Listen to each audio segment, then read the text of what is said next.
అందరికీ నమస్కారం. నేను ఇవాళ వీడియో పెట్టడానికి ఒక కారణం ఉంది. ఆ కారణం మీకు చెప్తాను. ప్లీజ్ అందరూ ఏమీ అనుకోవద్దు. ఇది ఒక్కరి కోసం చెప్తుంది కాదు, ప్రతి ఒక్కరి గురించి చెప్తున్న విషయం ఏంటంటే, ఎవరికన్నా లైవ్ పోతే వాళ్ళు ఏందన్నా లైవ్కి వస్తలేవు, ఏమైంది అంటారు. ఎందుకు అంటారు తెలియట్లేదు. వాళ్ళు లైవ్కు రారు.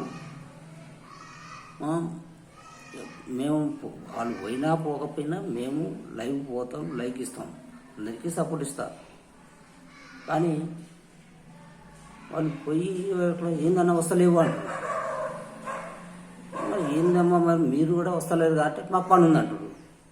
అదేంటి, అందరికీ పని ఉంటుంది కదా, ఒకరికి ఒకరు సపోర్ట్ చేసుకుంటే బాగుంటుంది. మీరు లైవ్కు రారు, ఇతరులు రావాలంటే అది ఎట్లా కుదురుతుంది? ఒకరికొకరు సపోర్ట్ చేసుకుంటేనే కదా, ఒకసారి కాకుండా ఒకసారన్నా రావాలి. అంతేగాని మేము రాను, మాకు పని ఉంది కానీ మీరు రావాలంటే అది ఎట్లా కుదురుతుంది? ప్లీజ్ ఈ విషయం గురించి మీరు ఒకసారి ఆలోచించండి. ఎందుకంటే మేము ఈ మాట మాట్లాడాలా వద్దా అనేది నాకు కూడా తెలియదు. ప్లీజ్ ఒకసారి ఆలోచించి అనండి, ఎవరైనా కానీ. ఎందుకంటే మీరు నేతన్నా వచ్చారంటే మీరు నాకు గౌరవిస్తారు, అందరూ బాగా సపోర్ట్ చేస్తున్నారు. కానీ కొందరు ముచ్చటే ముందు నేను చెప్పేది,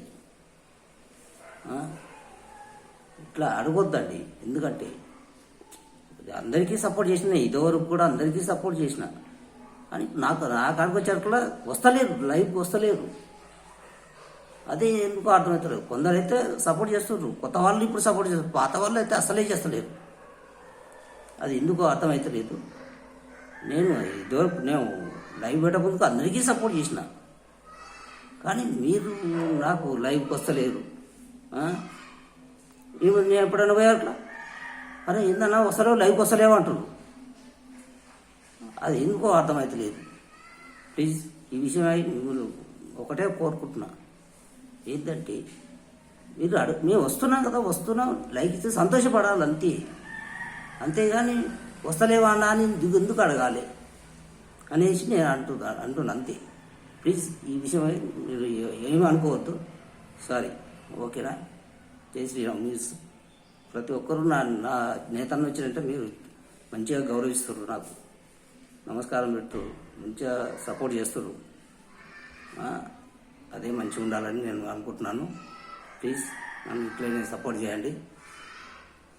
జై శ్రీరామ్. శుభమధ్యం అందరికీ ధన్యవాదాలు.